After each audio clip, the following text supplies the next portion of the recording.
Je suis passé par pas mal de galères quand même, tu vois, parce que pas toujours fait des choix que tout le monde aurait compris. Aller jouer en 3e division finlandaise sans salaire pendant plusieurs années, les gens pourraient se demander pourquoi tu fais ça, tu vois, autant jouer en régional à côté de chez toi, tu gagneras plus d'argent. Mais en fait, moi, j'ai jamais fait ça pour l'argent. Le problème, c'est que toute cette attention médiatique que j'ai reçue, il y a des joueurs cambodgiens qui avaient un certain statut, qui étaient des idoles un peu nationales, etc., qui jouent en équipe nationale, qui voyaient que des caméras venaient, ne les filmaient même pas, elles me filmaient moi et tout. Donc ça pouvait poser des problèmes à ce niveau-là, tu vois, en termes d'ego. Un jour, il est venu me confronter et il m'a dit, écoute, c'est pas possible. On habitait dans la même résidence, tu vois, il m'a donné rendez-vous. Et il m'a dit, ouais, donc là, c'est pas possible ici, les gens, ils comprennent pas. C'est un peu comme dans une prison dorée, en fait, tu vois.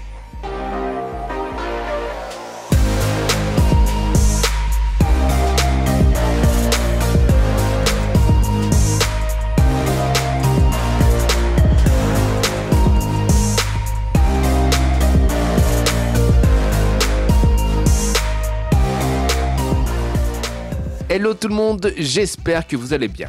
Aujourd'hui, on se donne rendez-vous pour une toute nouvelle série sur la chaîne. On reçoit un invité du monde du football qui nous raconte une anecdote complètement folle. Et pour ce premier épisode, j'ai la chance d'accueillir sur C'est beau le foot, Antoine Lemarié. Ce footballeur, mais aussi youtubeur, décide de quitter la France très jeune pour découvrir le monde, mais aussi vivre sa passion du football. Et en 2024, il signe même son premier contrat professionnel au Cambodge.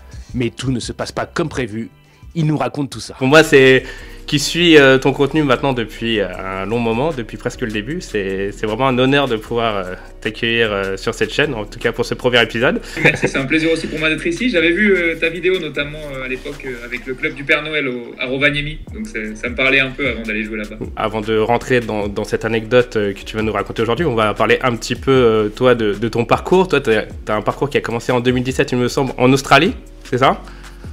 En vrai, ça a commencé à Singapour, d'accord, un petit peu avant l'Australie, mais c'était bien en 2017, ouais, si je dis pas de bêtises. Et après quelques mois, j'ai bifurqué vers l'Australie et c'est là que j'ai enfin signé mon premier contrat là-bas. En plus de ta carrière de footballeur, tu as aussi une chaîne YouTube, une chaîne qui est maintenant à 30 000 abonnés et où tu fais un petit peu revivre toutes tes expériences, tout ça, tu peux nous raconter ? Ouais, exactement. 30 000 abonnés tout fraîchement là, parce que ça vient d'arriver, donc ça fait plaisir. Et au début, en fait, je m'y consacrais pas trop, mais c'était surtout pour. Je voyais qu'il y avait beaucoup de gens qui me demandaient comment je faisais pour jouer à l'Australie, pour jouer à l'étranger, pardon, à l'époque où j'étais parti en Australie et tout. Et je me suis dit plutôt que de répondre individuellement à chacun, pourquoi pas faire une vidéo explicative de comment je me suis retrouvé là. Et après, au début, je faisais des vidéos peut-être une fois tous les 6 mois pour faire des updates où j'en étais sur ma carrière. Et c'est vraiment après mon passage en Grèce, notamment, où là, je suis devenu plus régulier avec ma signature en Finlande. Parce que j'ai vu que ma chaîne avait commencé à prendre un petit peu, donc je me suis dit, autant en profiter et l'exploiter. Donc j'ai commencé à faire de plus en plus de vidéos et maintenant, j'essaie d'être de plus en plus régulier. Moi, je suis un fidèle spectateur de ta chaîne qui s'appelle Antoine Lemarié. Elle porte ton nom, ta chaîne, voilà, tout simplement. Bon, voilà. Au début, j'ai pas forcément trop réussi. Et donc, dans cette chaîne, en plus de voir des contenus footballistiques, comme tu as l'avantage de jouer à l'étranger, on peut aussi découvrir beaucoup de cultures, que ce soit notamment en Finlande ou même au Cambodge. D'ailleurs, ça c'est vraiment une valeur ajoutée et moi j'ai vraiment adoré, j'adore encore d'ailleurs, regarder tes contenus pour découvrir un petit peu ce qui se passe un petit peu à l'étranger, donc c'est vraiment top. Merci beaucoup, ouais, c'est vrai que c'est l'avantage aussi de cette plateforme avec YouTube.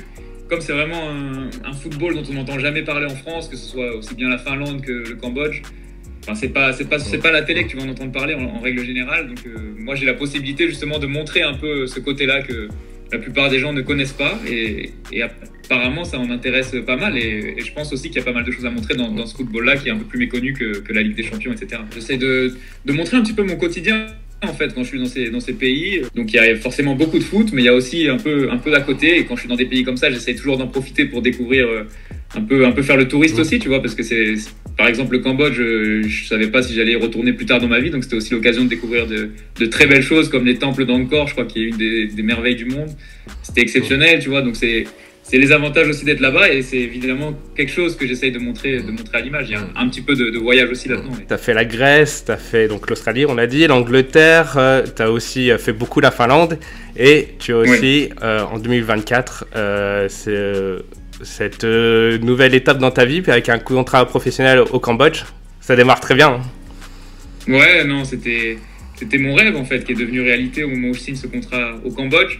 J'ai toujours voulu être footballeur professionnel et c'était enfin le cas. Après, évidemment, certains diront c'est pas la Ligue 1, c'est pas la Ligue des Champions, c'est pas le top 5 européen, mais peu importe, pour moi, je vivais du foot dans des très bonnes conditions, donc c'est ce dont j'avais toujours rêvé, quoi. Tu ressens quoi au moment où tu sais que ça y est, tu vas enfin signer professionnel après avoir été à l'échelon semi-pro pendant plusieurs années? Oh, c'était beaucoup d'émotions, hein, honnêtement. J'ai attendu d'arriver sur place pour le croire, même dans l'avion, je me disais, j'avais toujours peur qu'il se passe un truc, qu'il y ait tu vois, un petit problème au dernier moment et que ça se fasse pas. Donc j'ai vraiment attendu que ça se passe, que je sois là-bas, que je rencontre tout le monde pour que ce soit enfin officiel et que je réalise le truc. Et non, j'étais super heureux, hein, même ma famille qui me soutient depuis longtemps. Je suis passé par pas mal de galères quand même, tu vois, parce que pas toujours fait des choix que tout le monde aurait compris. Aller jouer en 3e division finlandaise sans salaire pendant plusieurs années, les gens pourraient se demander pourquoi tu fais ça, tu vois, autant jouer en régional à côté de chez toi, tu gagneras plus d'argent. Mais en fait, moi, j'ai jamais fait ça pour l'argent. Et au moment où je signe ce contrat, ouais, c'est un peu aussi un moyen de se dire, bon, bah, j'ai pas fait tout ça pour rien, tu vois, j'avais raison de m'entêter finalement. Jusque-là, tu gagnais quand même ta vie avec le foot ou il fallait quand même travailler à côté? Ouais, mais pas suffisamment, exactement. Il fallait toujours que j'ai un petit truc à côté. Ça suffisait pas de jouer simplement au foot. Même si en Finlande, en fait, de la D1 à la D3, les contrats sont comment dire, qualifiés de professionnels. Mais en soi, c'est pas le cas de la plupart des joueurs. La plupart des joueurs sont soit étudiants à côté, les jeunes Finlandais, soit ils bossent. Et c'était mon cas aussi en Finlande, puisque j'avais toujours bossé à côté jusque-là. Et pour le coup, au Cambodge, j'ai vraiment pu enfin me consacrer entièrement au football. Donc ça, c'était ça en fait pour moi que je pouvais enfin dire que j'étais professionnel.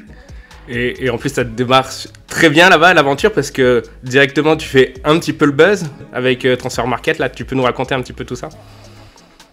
Ouais, bah, c'est au moment de mon arrivée au Cambodge, notamment grâce à ma chaîne YouTube, ça a fait pas mal parler. Il y a eu beaucoup d'articles dans les journaux qui sont sortis. Et même sur Transfer Market, du coup, les gens m'ont beaucoup recherché, ce qui fait que je me suis retrouvé en tête des joueurs les plus populaires de Transfer Market dans un classement entouré de Cristiano Ronaldo et Kylian Mbappé. Donc c'était rigolo pour la petite anecdote.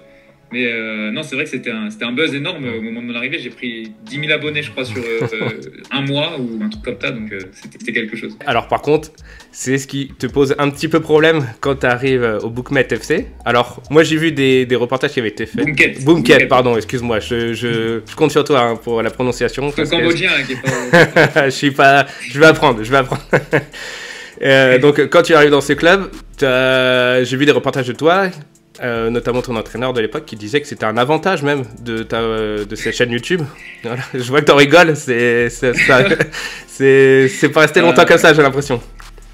Non, parce qu'entre ce que l'entraîneur disait à la télé et ce qui était la réalité, c'était tout l'inverse en fait. Donc moi aussi, quand j'ai vu ça, j'ai un peu rigolé, tu vois. Mais le fait est que quand j'ai signé là-bas, en fait, c'est un coach que j'ai eu en visio quand j'étais en France qui m'a fait venir. Il a décidé de me faire signer, c'était vraiment sa décision à lui. Et il s'avère que ce coach, c'était un Singapourien, il s'est fait démettre de ses fonctions une semaine après mon arrivée, vraiment. Sauf qu'ils ne l'ont pas complètement viré du club, ils l'ont changé de position, ils l'ont mis en directeur sportif. Et ils ont mis un coach cambodgien qui était l'assistant à l'époque à la tête du club, quoi. C'est lui que tu as vu à la télé qui disait que c'était bien pour le club et tout. Et tout le monde en fait croyait que c'était un peu à cause de ça que je jouais pas. Sauf qu'au final, ce coach qui m'a fait venir initialement, c'est limite lui qui m'a mis le plus de bâtons dans les roues parce que du fait qu'il était directeur sportif, il avait gardé beaucoup de pouvoir et d'influence sur le coach cambodgien. Et en fait, lui, il était un peu de la vieille école et tout, tu vois, c'était vraiment pas son délire YouTube. Un jour, il est venu me confronter et il m'a dit, écoute, c'est pas possible. On habitait dans la même résidence, tu vois, il m'a donné rendez-vous. Et il m'a dit, ouais, donc là, c'est pas possible ici, les gens, ils comprennent pas. Il y a plein d'articles qui sont sortis sur toi où ils disent que t'es youtubeur. Sauf que les gens, ils comprennent pas qu'un footballeur puisse aussi être youtubeur. Enfin, vraiment, tu vois, moi, je me tuais à lui expliquer que, bah, si, c'est possible, il y en a plein. Il y a des gars comme Benzema, ils le font, tu vois, et c'est des bien meilleurs footballeurs que moi, donc c'est compatible. Mais pour lui, c'était pas possible. Et il me disait, écoute, moi, je te dis ça comme un conseil, c'est pour toi, mais je pense que tu devrais arrêter et tout, tu vois. Donc, il m'a mis un peu un coup de pression pour arrêter. Moi, forcément, c'était embêtant d'arrêter parce que je voyais que ma chaîne, elle commençait à marcher de mieux en mieux et tout. Donc, on a fait un compromis. Je lui ai dit, bah, écoute, si tu veux, ce que je peux faire, c'est arrêter au moins les interviews. Mais ma chaîne YouTube, c'est aussi devenu une petite source de revenus pour moi. Donc, je préfère continuer, tu vois.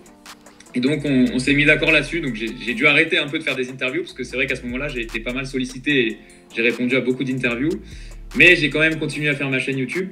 Et je sais que ça m'a joué des tours, clairement, parce que ça plaisait pas à tout le monde. Tu vois, il y Le problème, c'est que toute cette attention médiatique que j'ai reçue, il y a des joueurs cambodgiens qui avaient un certain statut, qui étaient des idoles un peu nationales, etc., qui jouent en équipe nationale, qui voyaient que des caméras venaient, ne les filmaient même pas, elles me filmaient moi et tout. Donc ça pouvait poser des problèmes à ce niveau-là, tu vois, en termes d'ego, etc. C'est ça, oui, c'est ce que j'allais dire. C'est vraiment le problème d'ego par rapport à tes partenaires. Tu penses que c'est plus ça parce que quand tu signes là-bas, ils sont au courant déjà que tu fais une chaîne? Bah non, c'est ça le truc. Ah oui? Ils sont pas au courant en fait. Ils sont pas au courant, ouais. C'est là que je trouve que c'est dingue parce qu'en fait, quand tu fais signer un joueur, tu fais quand même un minimum de recherche sur lui. Il suffit de taper mon nom sur Google, tu vas voir que j'ai une chaîne YouTube. Et moi, au moment où j'arrive à l'aéroport, c'est le coach qui vient me chercher, donc celui qui m'a fait venir. Et dans la voiture, je lui dis, écoutez coach, moi juste pour qu'on se mette d'accord, j'ai une chaîne YouTube, je sais pas si vous êtes au courant, mais j'aime bien filmer ma vie un peu autour du football. Tout ce que vous me diriez que vous voulez pas que je filme, je filmerai pas et tout. Est-ce que c'est ok pour vous? Il fait, pour moi c'est bon, il y a pas de souci tant que sur le terrain tu filmes pas, ce qui reste sur le terrain reste sur le terrain, quoi. J'ai dit bah ok, on se met d'accord. Ce qui est normal. Ouais, c'était clair, tu vois. Et au final, une nouvelle fois, entre ce qu'il m'a dit et ce qui s'est réellement passé, bah, je crois qu'il avait peut-être pas réalisé en fait que ça allait engendrer une telle, comment dire, toutes ces interviews, etc. Tu vois, il s'y attendait pas. Donc, ouais, c'est ça. En fait, peut-être que quand toi tu lui as parlé de ta chaîne YouTube, il s'est peut-être dit que c'était peut-être une chaîne à 200 abonnés ou tu faisais une interview de temps en temps. Ouais, voilà. En vrai, personne n'aurait pu, même moi, je savais pas que ça allait créer un tel buzz et autant de potentielles interviews, etc. Quoi. Mais en fait, aussi, ce qui joue, il faut le dire. Pour être très honnête aussi, c'est qu'au moment où j'arrive, je suis pas prêt physiquement. J'ai ma saison qui s'est arrêtée il y a plus de 2 mois en Finlande. C'est un nouveau climat. Vraiment, il fait 30 degrés, il fait très humide et tout. Donc c'est super dur en termes d'adaptation. Ça prend du temps, tu vois. Et moi, à peine une semaine après mon arrivée, je suis déjà sur le terrain à jouer mon premier match officiel. Donc en plus de toutes ces émotions, du premier contrat pro, de tout ça et tout, il faut déjà être performant direct. Et en fait, au début, j'ai pas été performant, tu vois. Et ils m'ont donné ma chance sur les 2 premiers matchs.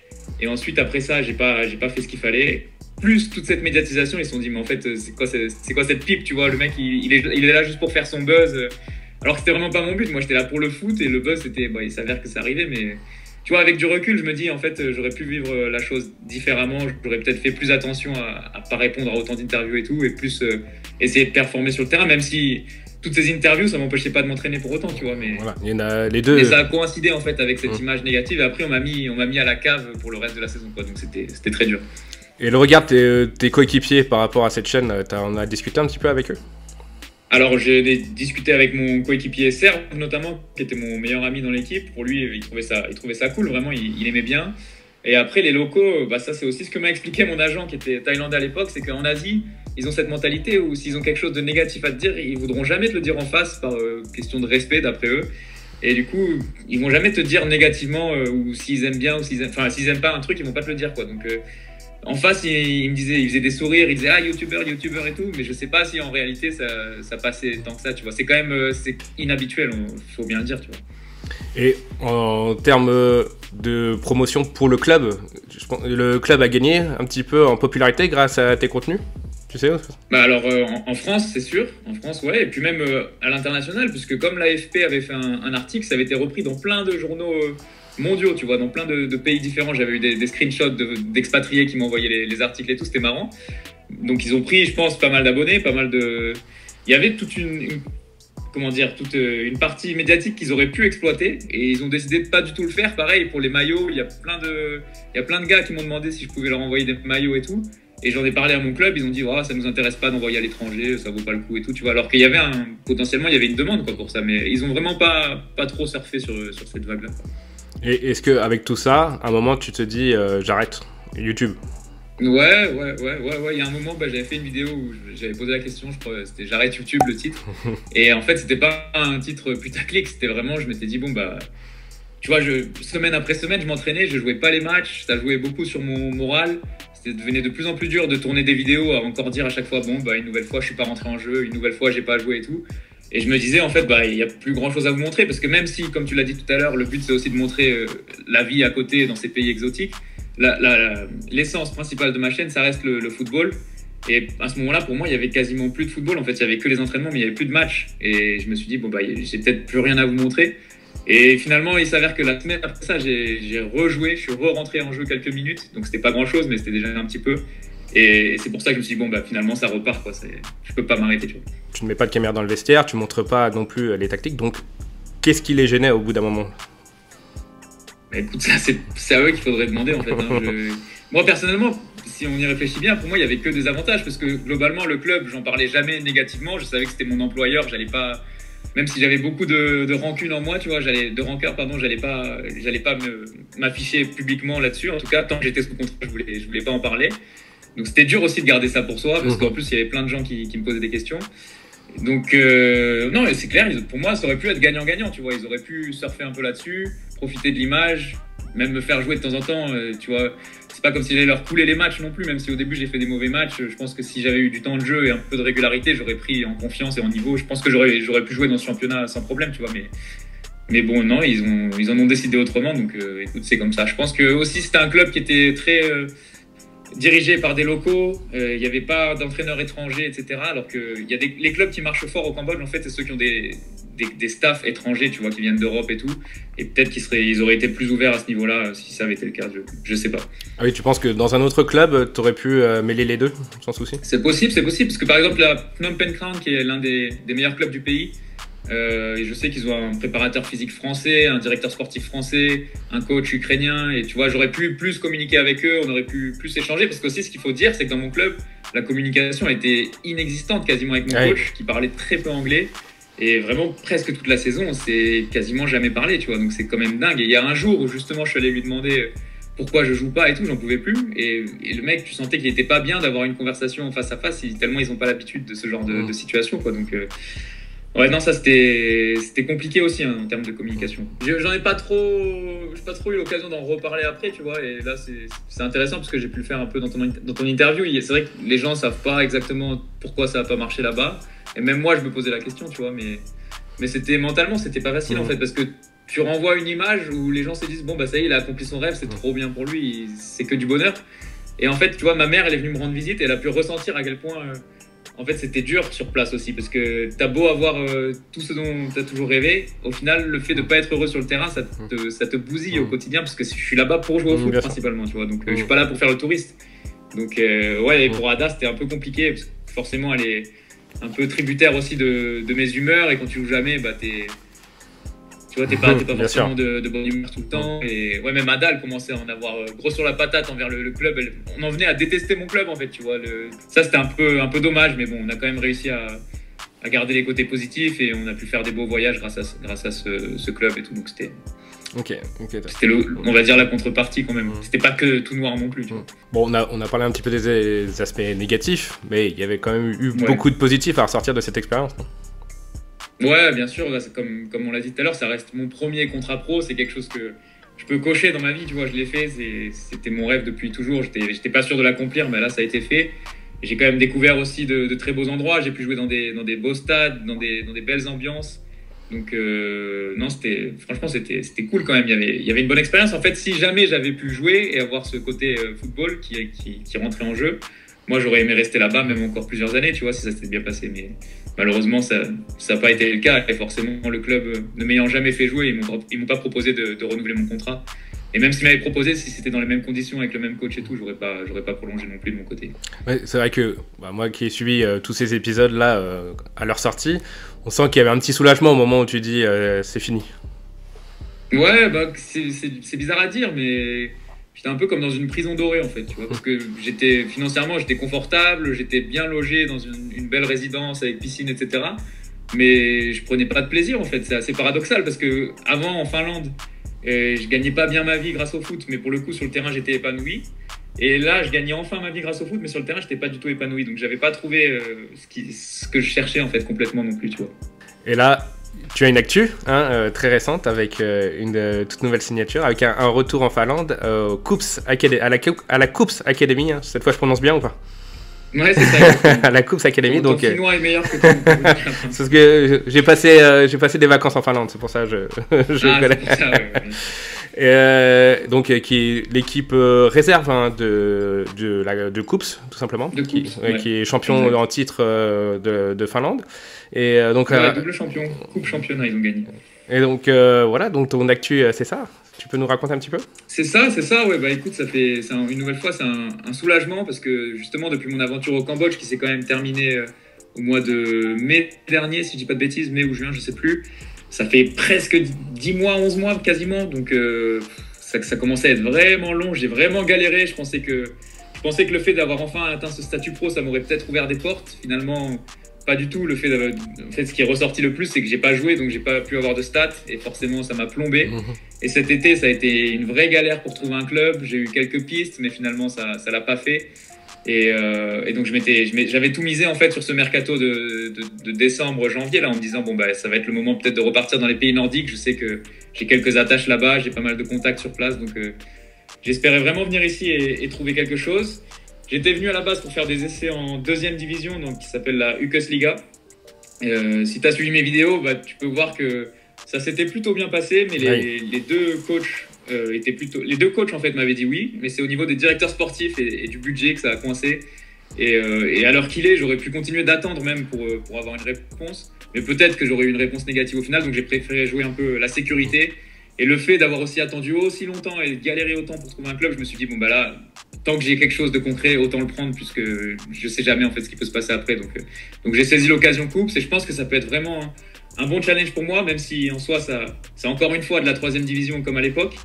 Mais la 3e division, depuis que je suis parti, elle a changé, puisque c'est devenu une 3e division nationale avec moins d'équipes, donc le niveau s'est relevé aussi. Et surtout, il y a cette équipe première en fait en ligne de mire qui est le gros avantage de ce club. Ce qui est, en fait, c'est que si je joue bien concrètement, je peux avoir ma chance de me retrouver en première division sur quelques matchs potentiellement. Donc ça serait exceptionnel pour moi. Il y a les tours préliminaires de Coupe d'Europe en plus, auxquels tu pourrais postuler. En plus, ouais, Coups va jouer tour préliminaire de Ligue des Champions. Bon, a priori, les équipes finlandaises, elles se qualifient rarement en Ligue des Champions, donc c'est peu probable qu'ils l'atteignent. Mais si jamais ils échouent, je crois qu'ils sont reversés en tour préliminaire de Ligue Europa. Et si jamais ils échouent encore, en Conference League. Donc il y a quand même de fortes chances qu'ils jouent au moins la Conference League. Et ça reste quand même magnifique pour un club finlandais de pouvoir jouer une compétition européenne comme ça. Ça a pesé ça dans la balance pour la signature? Ouais, bien sûr, parce que j'ai conscience de faire partie d'un club, même si je vais être avec l'équipe réserve, je fais quand même partie du même club, on a les mêmes infrastructures. J'en ai parlé avec le directeur sportif, il va y avoir apparemment beaucoup de mouvements entre l'équipe première et la deuxième pour les entraînements. Tu vois, dès qu'il y a un mec qui est malade ou absent, ils peuvent venir piquer dans la deuxième, dans l'équipe réserve. En plus, vu qu'ils vont avoir toutes ces échéances importantes avec les Coupes d'Europe, peut-être que parfois ils vont vouloir reposer les joueurs importants pour les matchs de championnat, et c'est peut-être à ce moment-là que je pourrais saisir ma chance, tu vois. Donc on sait jamais, il peut y avoir une opportunité, et c'est pas interdit de rêver à ce niveau-là. Quelle est la différence concrète entre le niveau du football cambodgien et celui finlandais? Tactiquement, je pense que c'est quand même bien meilleur en Finlande qu'au Cambodge. Au Cambodge, j'ai l'impression que c'est aussi dû aux conditions climatiques. Le niveau des matchs, au fur et à mesure que les minutes s'écoulent, il baisse drastiquement, tu vois, parce qu'avec la chaleur, l'humidité, tu peux pas tenir en fait 90 minutes à la même intensité. Et ouais, tactiquement, c'était, ou en tout cas dans mon club, parce que je sais qu'il y a des clubs qui travaillent très bien au Cambodge aussi, mais dans mon club, c'était pas terrible. En fait, j'avais l'impression en 3e division en Finlande d'avoir des meilleurs coachs, d'avoir des... Après, on peut dire que je parle avec toute ma rancune envers ce club, mais je vous jure que c'est mon avis, c'est mon vrai avis, quoi. Je l'ai ressenti directement, tu vois, même que ce soit sur les séances vidéo, les séances tactiques et tout, je me disais, il y a encore beaucoup de travail à faire là-bas, quoi, parce que ce que je vivais en Finlande en 3e division, c'était déjà beaucoup plus évolué à ce niveau-là.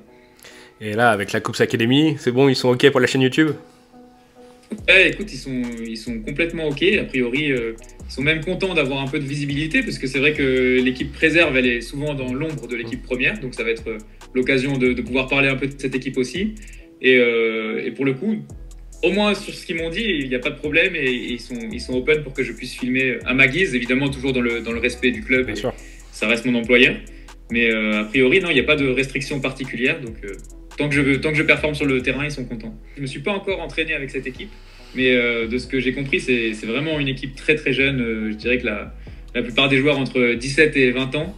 Et moi, j'ai maintenant 29 ans, et donc en ayant pu échanger avec le coach, il m'a dit que c'était justement le genre de profil qu'il recherchait pour pouvoir encadrer un petit peu ce groupe et apporter mon expérience que j'ai pu connaître à l'étranger et dans mes autres clubs en Finlande.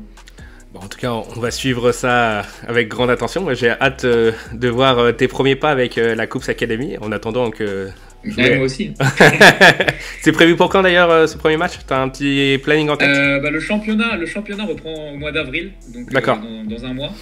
Après, je crois qu'il devrait quand même y avoir peut-être un ou deux matchs amicaux d'ici là de préparation, je sais pas encore, mais ouais, en tout cas au mois d'avril, ça c'est sûr, c'est le championnat qui recommence, et normalement je serai là pour le mois d'avril. On aura des vidéos avant le mois d'avril. Oui, il y aura mon installation, mes premiers ressentis, mes entraînements, peut-être un match amical, je sais pas, mais ouais, je vais essayer de quand même de devenir un peu plus régulier cette saison aussi. Eh ben, merci beaucoup en tout cas Antoine, merci pour cette anecdote, et félicitations quand même pour ce parcours au Cambodge, parce que tu as quand même signé un contrat professionnel, tu as vécu ça pendant presque une saison, et donc c'est quand même le Graal pour beaucoup de jeunes footballeurs. Voilà. Et voilà, et en plus tu as une chaîne YouTube qui cartonne, donc félicitations à toi pour tout ça, et j'ai hâte de voir la suite de tes aventures en Finlande. Parce que je te dis, je suis ton contenu depuis très longtemps, donc je voulais ouvrir cette nouvelle série avec quelqu'un de fort, et tu en fais partie, donc merci beaucoup à toi, et je te souhaite bonne chance pour la suite. C'est gentil, merci beaucoup, à bientôt. Merci beaucoup. Merci encore à Antoine pour son histoire, et merci à vous tous d'avoir suivi cet épisode. J'espère qu'il vous a plu. Dites-moi dans les commentaires ce que vous pensez de ce nouveau format. Il y a d'autres épisodes qui arrivent. En attendant, tu peux t'abonner, mettre la petite cloche, mettre le petit pouce d'encouragement, enfin tout ça tu connais quoi. Et évidemment, si c'est pas encore fait, tu peux faire la même chose avec la chaîne d'Antoine, le lien est dans la description. On se donne rendez-vous très vite pour un nouvel épisode, et en attendant, c'est beau le foot.